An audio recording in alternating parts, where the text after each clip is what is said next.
Guys competitive exam में एक question error detection का रखा हुआ ही होता है। उस क्वेश्चन को करने में दिक्कत बहुत आती है। ये वीडियो यही चीज को दिमाग में रखते हुए हमने बनाई है, जिसमें हम आपका कॉन्सेप्ट तो क्लियर कराएंगे ही, साथ में ये भी बताएंगे कि ऐसा क्यों हुआ। एक क्यों का जवाब हम इस वीडियो में आपको देने वाले हैं। वीडियो को एंड तक देखिए और आपको भी पता चलेगा कि कितना बड़ा फैक्ट आपको अभी तक नहीं पता था।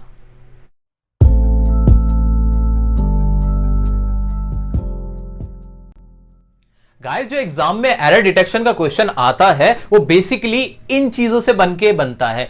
वो क्या है? एक तो टेंसेस और एक है प्रेपोजिशन, एक है सब्जेक्ट वर्ब एग्रीमेंट, एक होता है क्वेश्चन टैग्स और एक है हमारी वॉइस। तो इन चीजों से मिलकर ही क्वेश्चन बेस्ड होता है और फ्रेम किया जाता है। अब इसमें जो ये वाला पार्ट है सब्जेक्ट वर्ब एग्रीमेंट का, इसमें लगता है हमें कि हमें बहुत अच्छे से आता है और जनरली इसी में ज्यादा गलती हो जाती है, क्योंकि जिसको हम बहुत आसान समझते हैं वही चीज हमें कभी कभी चोट कर जाती है, यही नंबर कट जाते हैं। अब ये होता क्या है? बेसिकली समझो इसको, सब्जेक्ट वर्ब एग्रीमेंट, इसके नाम से ही पता चल रहा है कि सब्जेक्ट वर्ब एग्रीमेंट यानी सब्जेक्ट का वर्ब के साथ एग्रीमेंट करा देना, समझौता करा देना। उसका मतलब यह हुआ कि जैसे सब्जेक्ट अगर सिंगुलर है तो सिंगुलर हेल्पिंग वर्ब का इस्तेमाल, अगर सब्जेक्ट प्लूरल है तो प्लूरल वर्ब का हेल्पिंग वर्ब का इस्तेमाल हम कर लेंगे। तो ये तो बहुत बेसिक सी बात हुई। आइए अब जानते हैं कि कैसे हम सब्जेक्ट को देखते हुए उसके साथ हेल्पिंग वर्ब लगाएंगे। बिल्कुल बेसिक से स्टार्ट करेंगे, टेंशन फ्री होके। दोस्तों आइए देखते हैं कि सिंगुलर्स के साथ कौन सी हेल्पिंग वर्ब आती है और प्लूरल्स के साथ कौन सी हेल्पिंग वर्ब आती है। तो सिंगुलर्स के साथ तो आ जाता है इज, हैज एंड वॉज, और प्लूरल्स के साथ आर, हैव और वर। अच्छा, गौर करने की बात यह है तीनों में ऐसा आया हुआ है, ये वाला ऐसा, ठीक है। तो ये पहचान है, याद कर सकते हो कि सिंगुलर्स के साथ हेल्पिंग वर्ब में कौन से आते हैं, तो ऐसा आया हुआ होता है उनके तीनों के लास्ट में, तो याद रखना। अब ये तो हमें पता चल गया कि सिंगुलर्स के साथ ये वाली हेल्पिंग वर्ब, प्लूरल्स के साथ ये वाली हेल्पिंग वर्ब। अब इसको माइंड में रखते हुए एग्जांपल समझते हैं। पहला एग्जांपल है Reena and Meena, Reena and Meena are my friends. यहां पर सब्जेक्ट क्या था? रीना एंड मीना। रीना एंड मीना क्या एक हैं? ना, ये तो दो हैं। तो सब्जेक्ट हमारा क्या है? प्लूरल सब्जेक्ट है, इसलिए हमने यहां पे क्या लगाया? आर लगा दिया। क्यों लगा दिया? क्योंकि हमें रीजन पता है, क्योंकि ये प्लूरल है। ओके, अगले एग्जांपल की ओर बढ़ते हैं।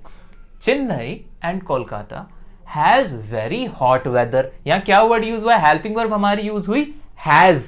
क्या ये सही है? बिल्कुल भी नहीं। हमने तो ये पढ़ा है कि अगर हमारा सब्जेक्ट क्या हो? प्लूरल हो, तो प्लूरल के साथ क्या लगता है जी? प्लूरल के साथ लगता है हैव, और हम क्या लगा रहे हैं? हैज। हो गई ना गलती? कर दो सही, हैज काट दो, क्या लगा दो? हैव लग जाएगा यहां पे। आगे बढ़ते हैं।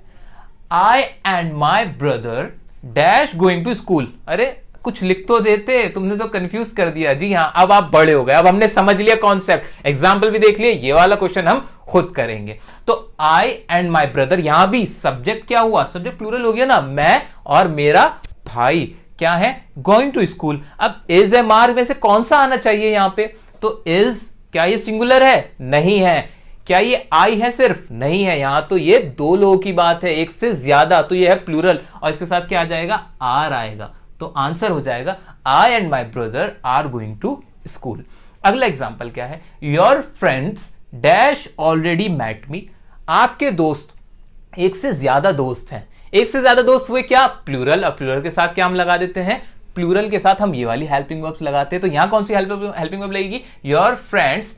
अब ये वर्ब जो हमारा सेंटेंस है ये है प्रेजेंट परफेक्ट का, और उसकी हेल्पिंग वर्ब होती है हैज या हैव। तो हमने क्या चूज किया? हैव चूज किया। क्यों किया? क्योंकि ये प्लूरल सब्जेक्ट था। तो हमने यहां सब्जेक्ट देखे, अगर वो सिंगुलर थे तो उनके साथ ये वाली वर्ब्स लगा दी, प्लूरल थे ये वाली वर्ब्स लगा दी। ये तो मैंने 4-5 एग्जांपल समझाए थे आपको। अगर आपको कॉन्सेप्चुअल नॉलेज है ना, तो 4 क्या 40 क्वेश्चन भी आपसे कोई पूछ लेगा, आप गलत नहीं करोगे। तो दिमाग में आपको कॉन्सेप्ट क्लियर करना है। ये नहीं कि आपने कहीं पढ़ा, आपके टीचर ने आपको 50-60 क्वेश्चन करा दिए और आप सोच रहे हो कि आपको एरर फाइंडिंग आ गई। No, that's not correct.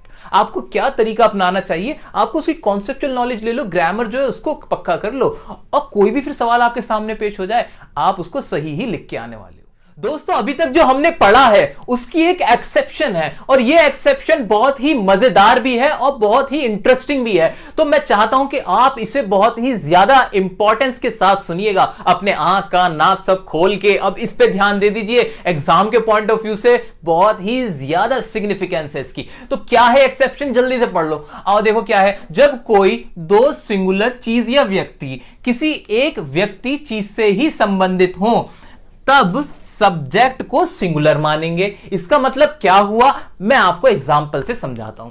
मैंने कहा कि मेरे पापा और मेरे आइडल मेरी जिंदगी हैं। यहां मैं ये कहना चाहता हूं कि जो मेरे पापा हैं वो मेरे आइडल भी हैं, यानी मैंने उनके लिए दो चीजों का इस्तेमाल किया, मेरे पापा और मेरे आइडल है। तो वो एक ही व्यक्ति के बारे में बात, मैं अपने पापा के बारे में ही कर रहा हूं। तो क्या वो दो व्यक्ति हो गए? नहीं, पापा एक ही व्यक्ति हैं। उन्हें ही मैंने क्या कहा, आइडल कहा, और उन्हें ही मैंने क्या कहा, मेरे पापा कहा। तो क्या यहां पे सिंगुलर वर्ब की तरह ट्रीट करूं इसको या प्लूरल की तरह? मैं इसको करूंगा ऑब्वियसली सिंगुलर की तरह करूंगा, इसमें तो ज्यादा सोचने की जरूरत ही नहीं है।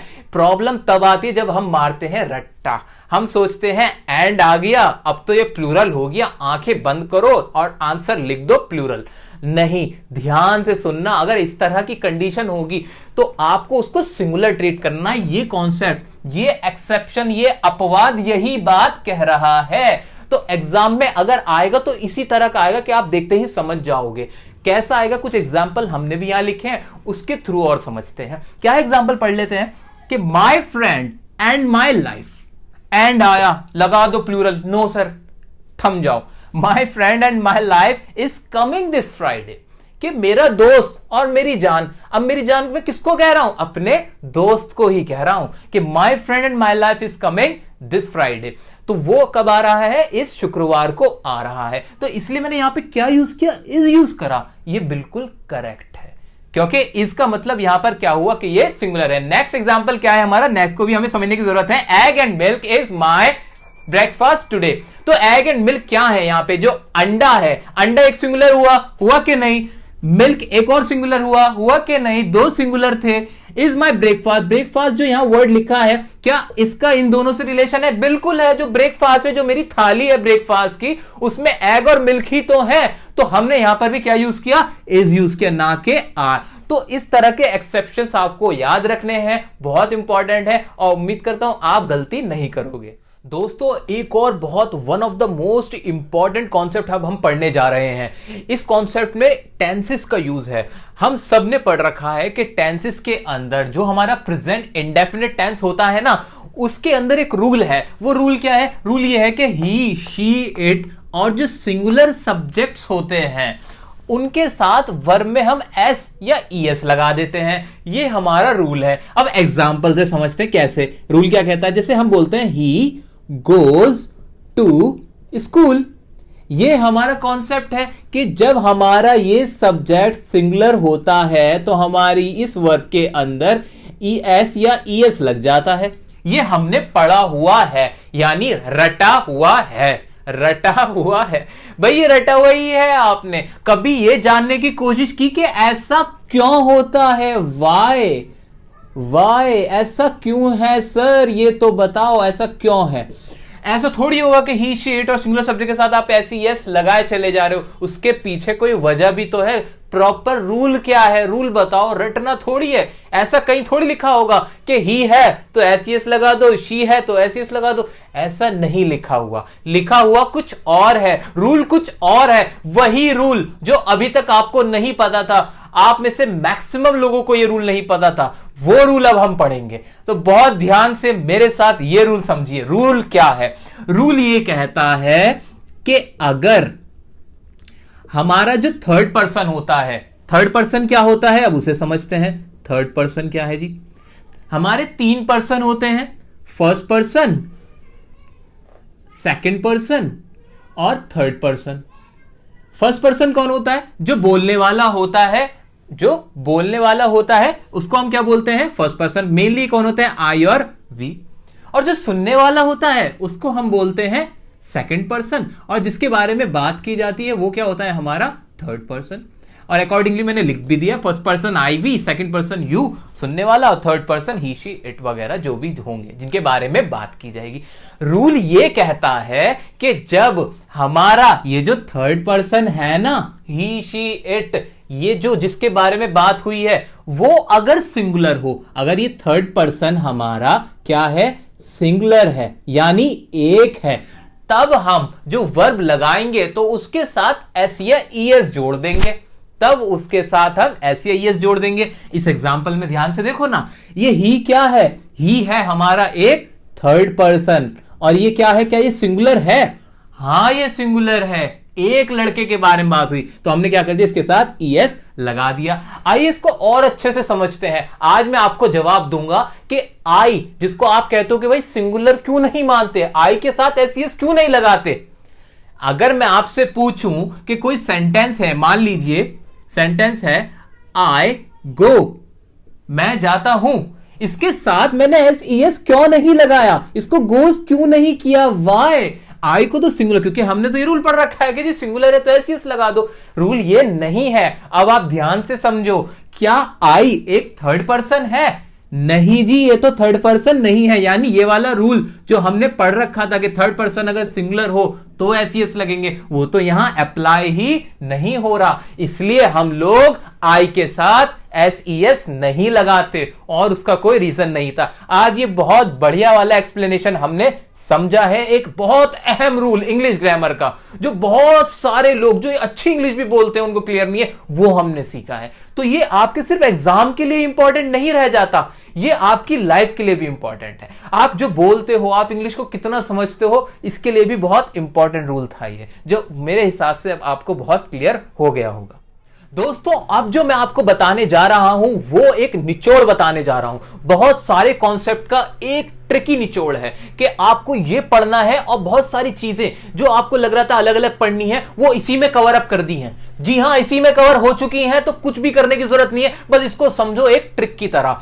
तो कॉन्सेप्ट क्या है वो समझते हैं। अब जो भी कोई बडी होता है, बडी क्या, बडी में कौन कौन सा कवर हुआ, एवरीबडी, एनीबडी, समबडी, नोबडी। अभी जितने भी बडी होंगे ना, तो उस सीरीज को हमेशा आपको मानना है सिंगुलर, उसको मानोगे एक, और जो वर्ब यूज करोगे वो कौन सी होगी, वो भी सिंगुलर ही होगी। मैं अपनी बात रिपीट करता हूं कि बडी जितने भी होंगे उनको हम मानेंगे सिंगुलर और आंसर लिख के आ जाएंगे। फॉर एग्जाम्पल क्या हो सकता है हमारा, जैसे एवरीबडी इज बिजी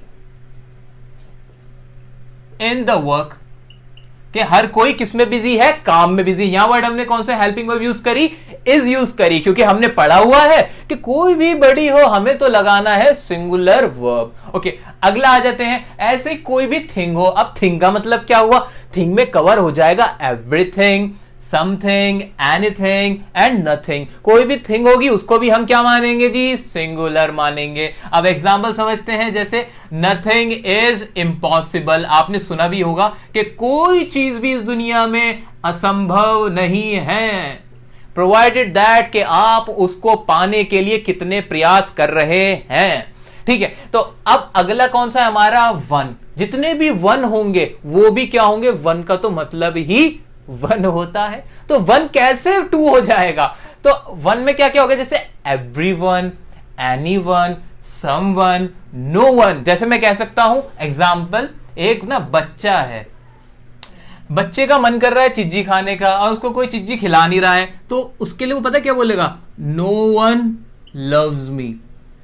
अब बच्चा रोता हुआ कह रहा है नो वन लव्स मी, मुझसे कोई भी प्यार नहीं करता है। तो यहां भी क्या आ गया, लव्स। यहां एस या एस क्यों लगाया हमने, अभी तो पढ़ा हमने रूल कि अगर प्रेजेंट इंडेफिनिट टेंस हो और उसका थर्ड पर्सन हो, हमारा सब्जेक्ट क्या है, थर्ड पर्सन है, और वो सिंगुलर हो तो आएगा एस या ईएस, अदरवाइज नहीं आएगा। तो यहां पर जो ये नो वन था, नो वन कोई थर्ड पर्सन ही तो था, और क्या था, ये सिंगुलर था, इसके लिए हमने क्या लगा दिया, ईएस लगा दिया। देखिए कितने अच्छे से हमने बिल्कुल साइंटिफिकली ग्रामर पढ़ रहे हैं, हम इंग्लिश ग्रामर भी साइंटिफिकली पढ़ रहे हैं, ऐसा पहली बार हो रहा है। तो हमने बिल्कुल एकदम टेस्टेड, जैसे रूल्स होते हैं उन्हें अप्लाई किया, लिटमस पेपर की तरह हमने उस पर सॉल्यूशन करके देखा कि क्या कैसे हुआ है, तो ये टेस्टेड प्रूफ आपके सामने आ रहा है कि जो रूल था वही अप्लाई हो रहा है और वही आंसर आ रहा है, एकदम करेक्ट आ रहा है। तो ग्रामर को कॉन्सेप्चुअली वाइज कैसे पढ़ते हैं आज हमने पढ़ के देखा है।